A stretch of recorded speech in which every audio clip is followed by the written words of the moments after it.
Next பாருங்கம்மா, basics of classification. Living organisms are so large in number that they need to be classified into smaller groups.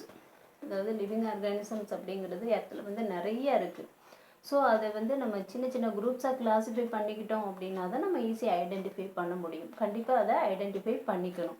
So classification of living organisms is made on the basis of their characteristics, similarities and differences.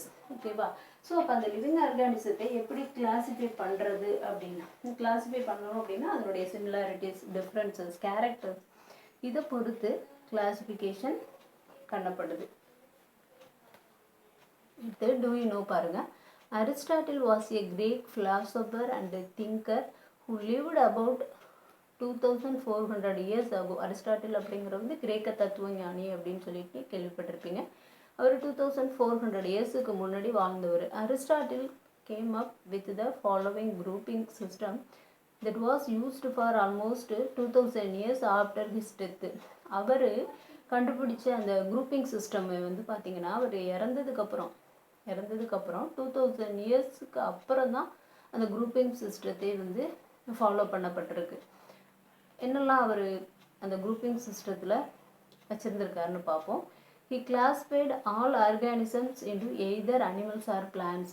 எல்லா ஆர்கானிசத்தையும் animals and பிளான்ட்ஸாக our classify பண்ணியிருந்திருக்காரு.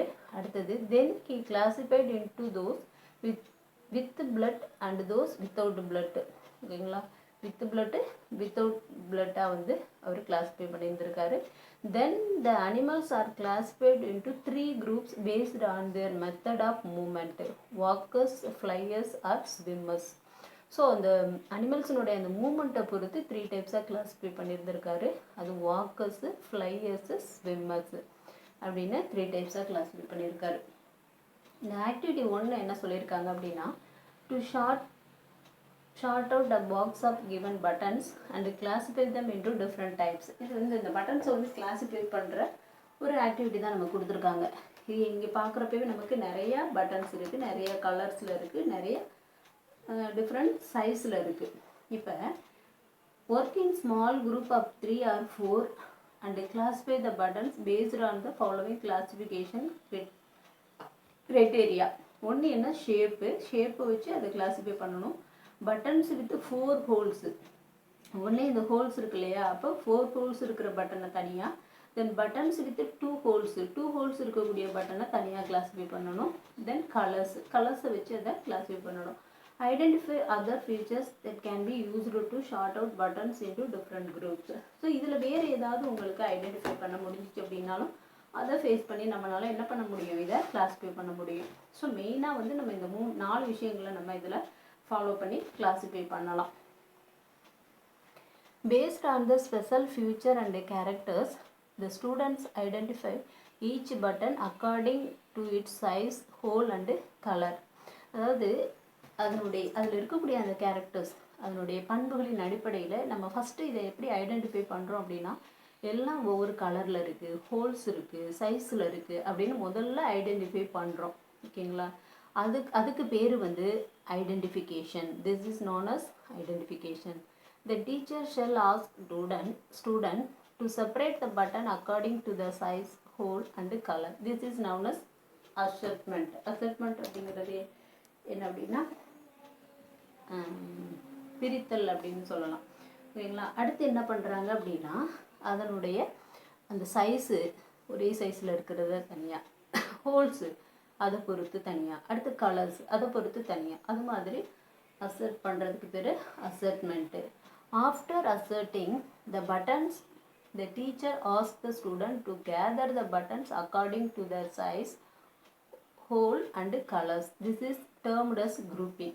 So அடுத்து என்ன பண்ணுறாங்க, இந்த சைஸில் உள்ளதெல்லாம் தனியாக கொண்டு வருது, ஒரு சைஸில் இருக்கக்கூடிய பட்டன்ஸ் எல்லாம் தனியாக கொண்டு வந்து ஒரு இடத்துல குரூப்பிங் பண்ணுறது.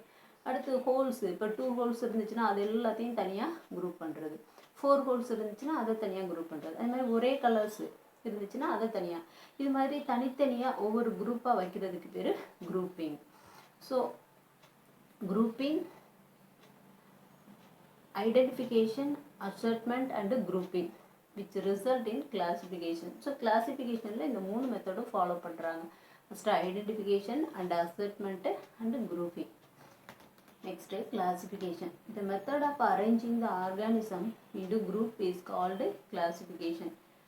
When we classify things, we put them into group based on their characteristics. அதாவது ஆர்கானிசத்தை அதனுடைய ஒவ்வொரு குரூப்பாக ஒவ்வொரு எல்லா ஆர்கானிசத்தையும் ஏதாவது ஒரு பண்பின் அடிப்படையில் ஒவ்வொரு குரூப்பாக கிளாஸிஃபை பண்ணுறதுக்கு அரேஞ்ச் பண்ணுறதுக்கு பேர் தான் வந்து கிளாசிஃபிகேஷன் அப்படின்னு பேர்.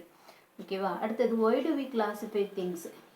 ஏன் திங்ஸை வந்து கிளாஸிஃபை பண்ணணும், அதுக்கு சில இது கொடுத்துருக்காங்க, என்னென்னு பார்ப்போம். ஒன்று, classifying things makes it easy for us to know their similarities and differences. ஓகேங்களா? ஏன் கிளாஸிஃபை பண்ணணும் அப்படின்னா அது எல்லா திங்ஸுக்கும் இடையில் இருக்கக்கூடிய அந்த சிமிலாரிட்டிஸ் டிஃப்ரென்சஸை வந்து தெரிஞ்சுக்கணும் அப்படிங்கிறதுக்காக கிளாஸிஃபை பண்ணணும். Then things with similar characters are classified into same group. These things are usually similar in at least one characteristics. அதாவது ஒத்த பண்புடைய பொருட்களை ஒரே குரூப்பில் வைக்கும் பொழுது ஏதாவது ஒரு கேரக்டரில் எல்லாமே வந்து சேமாக இருக்கும். அடுத்தது things with different characteristics are classified into different group. These things are usually different in at least one characters. So different கேரக்டரில் இருக்கக்கூடிய திங்ஸை டிஃப்ரெண்ட் குரூப்பில் கிளாஸிஃபை பண்ணும் பொழுது அந்த குரூப்பில் ஏதாவது ஒரு கேரக்டர்ஸ் வந்து டிஃப்ரெண்ட்டாக இருக்கும்.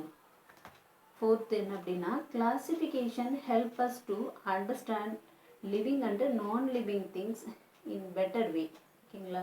அதாவது கிளாஸிஃபிகேஷன் அப்படிங்கிறது நம்ம லிவிங் திங்ஸையும் நான் லிவிங் திங்ஸையும் அண்டர்ஸ்டாண்ட் பண்ணுறதுக்கு ஹெல்ப் பண்ணுது ஈஸியாக. அது for example we can classify a newly discovered organism.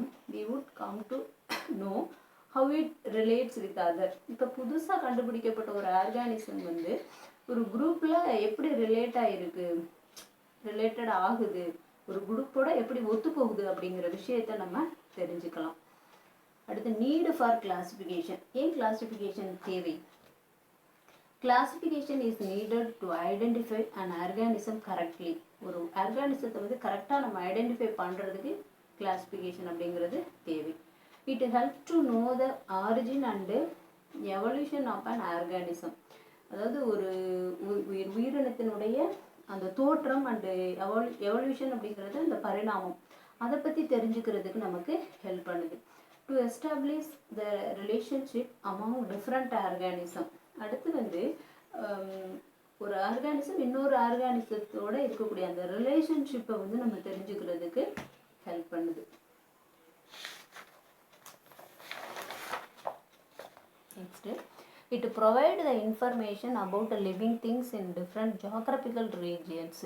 அடுத்து பார்த்தீங்க அப்படின்னா அந்த லிவிங் திங்ஸினுடைய ஒவ்வொரு லிவிங் திங்ஸினுடைய அந்த ஜியோகிராபிக்கல் ரீஜியன், அதனுடைய அந்த புவியினுடைய அமைப்பு இருக்கு இல்லையா, புவி எந்த இடத்துல, இப்போ வெப்பமண்டல பிராணிகள் அப்படின்னா அது எப்படி இருக்கும், குளிரத்த பிராணிகள்லாம் எப்படி இருக்கும். ஸோ அது மாதிரியான அந்த ஜியோகிராபிக்கல் ரீஜியனை வந்து நம்ம தெரிஞ்சுக்கிறதுக்கு அதை பற்றின அந்த இன்ஃபர்மேஷனை நமக்கு கொடுக்குது.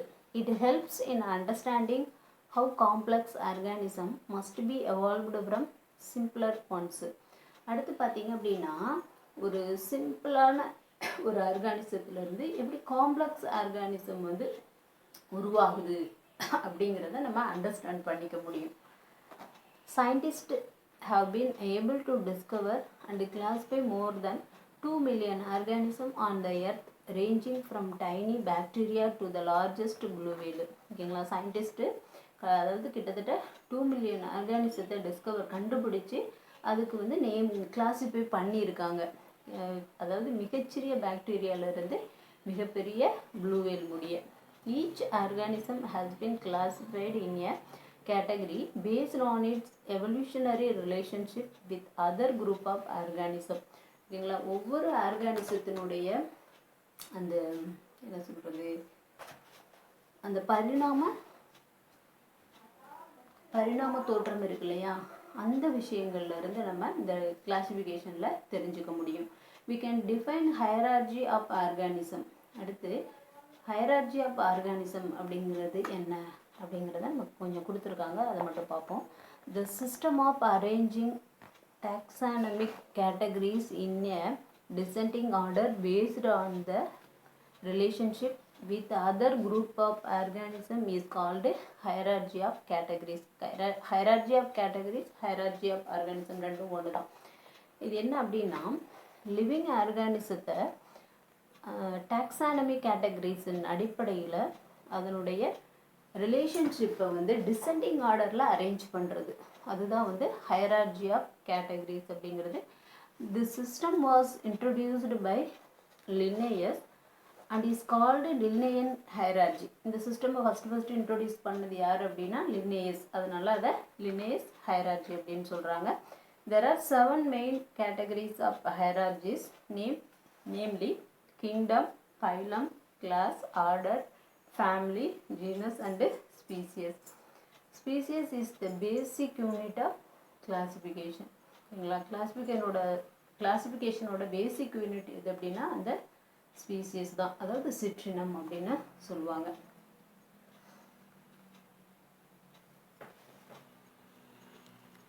Next, classification of plants. Based on dichotomy, plants also can be classified into two main groups, flowering and non-flowering. அதாவது டைகோட்டமியை ஃபேஸ் பண்ணி பிளான்ஸை வந்து 2 மெயின் குரூப்பாக கிளாஸிஃபை பண்ணியிருக்காங்க. ஒன்று என்ன அப்படின்னா ஃப்ளவரிங், இன்னொன்று நான் ஃப்ளவரிங். இந்த நான் flowering plans do not produce seeds and flowering plants produce seeds. ஓகேங்களா, ஃப்ளவரிங் பிளான்ஸ் தானே சீட்ஸை உற்பத்தி பண்ணும், நான் ஃப்ளவரிங் பிளான்ஸ் வந்து சீட்ஸை ப்ரொடியூஸ் பண்ணாது. Based on the nature of plant body, non flowering plants are classified into 3 types. ஓகேங்களா, அதனுடைய பிளான்ட் அந்த தாவரத்தினுடைய உடல் அமைப்பை பொறுத்து இந்த நான் ஃப்ளவரிங் பிளான்ட்ஸை வந்து 3 டைப்ஸாக கிளாஸிஃபை பண்ணியிருக்காங்க. மேலும் அது என்ன அப்படின்னா ஆல்கே, மாஸஸ், ஃபர்ன்ஸ். ஓகேங்களா, மாஸ் தாவரங்கள், ஆல்கே அண்டு ஃபர்ன், பெரணிகள் அப்படின்னு சொல்லுவாங்க இல்லையா, இதுதான். இதில் நம்ம வந்து பார்க்க போகிறது ஆல்கே மட்டும்தான். Based on the fruit body, flowering plants are classified into 2 types, gymnosperms and angiosperms. அடுத்து அதனுடைய அந்த ஃப்ரூட்ஸ் இருக்கு இல்லையா, அதை பொறுத்து ஃப்ளவரிங் பிளான்ட்ஸே வந்து 2 டைப்ஸாக கிளாஸிஃபை பண்ணுறாங்க. இன்னொன்று அதனால் அதாவது அந்த ஃப்ளவரை பொறுத்து, அதில் இருக்கக்கூடிய அந்த ஃப்ளவரோட அமைப்பை பொறுத்து 2 டைப்ஸ் ஆஃப் ஃப்ளவரிங் பிளான்ட்ஸை கிளாஸிஃபை பண்ணுறாங்க. ஒன்று ஜிம்னோஸ்போம், இன்னொன்று ஆஞ்சியோஸ்போம்ஸ். அடுத்தது அந்த கிளாஸிஃபிகேஷனை கீழே கொடுத்துருக்காங்க சார்ட், அதை பார்ப்போம். அதுக்கு முன்னாடி இந்த ஆல்கே பார்த்துறோம். ஆல்கே அப்படிங்கிறது எப்படி இருக்கும் அப்படின்னா, plant is thallus, not well differentiated into root, stem and leaves. ஓகேங்களா, ஆல்கேக்கு வந்து எக்ஸாம்பிள் கொடுக்கல. இதில் இருக்கக்கூடிய உடலமைப்பை வந்து நம்ம பிரித்தறியவே முடியாது. ரூட்டு, ஸ்டெம்பு, லீவ்ஸு இது எல்லாமே வந்து ஒரே மாதிரியே இருக்கும், நம்ம பிரித்து சொல்லவே முடியாது ஆல்கேல. They are predominantly aquatic. அதாவது சாதாரணமாக இந்த ஆல்கே எல்லாமே இதில் தான் இருக்கும், நீரில் தான் இருக்கக்கூடியது, அக்வாட்டிக் தாவரங்கள் தான். They are unicellular or multicellular filamentous. Example Chara, யூனிசெல்லுலாராகவும் இருக்கும் அல்லது மல்டி செல்லுலாராகவும் இருக்கும். யூனிசெல்லுலார் அல்லது மல்டி செல்லுலார் இந்த 2 வகையிலையுமே வந்து ஆல்கேஸ் இருக்கும். எக்ஸாம்பிள் பார்த்தீங்கன்னா கேரா அப்படிங்கிறது, இதுதான் அந்த கேரா பிளான்ட்டு. அதுக்கு முன்னாடி இந்த கிளாஸிஃபிகேஷன் ஆஃப் பிளான்ட்ஸுடைய அந்த ஃப்ளோ சார்ட்டை பார்ப்போம். பாருங்கள், இப்போ இந்த பிளான்ட்டோட இந்த கிளாஸிஃபிகேஷனை பார்ப்போமா.